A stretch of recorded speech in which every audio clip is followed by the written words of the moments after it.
বিদেশিরা দেয়নি টাকা যেন পদ্মা সেতু না হয়। শেখ হাসিনাই সাহস নিয়ে মাগো পদ্মা করলো জয়।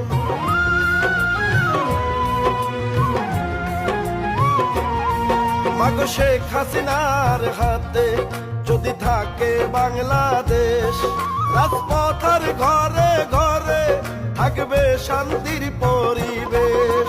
জঙ্গি মাদক মুক্ত করতে দেশে, জঙ্গি মাদক মুক্ত করতে শেখ হাসিনার বিকল্প নাই। মাগো ভোট দিবেন নৌকা মার্কায়, মামা ভোট দিবেন নৌকা মার্কায়।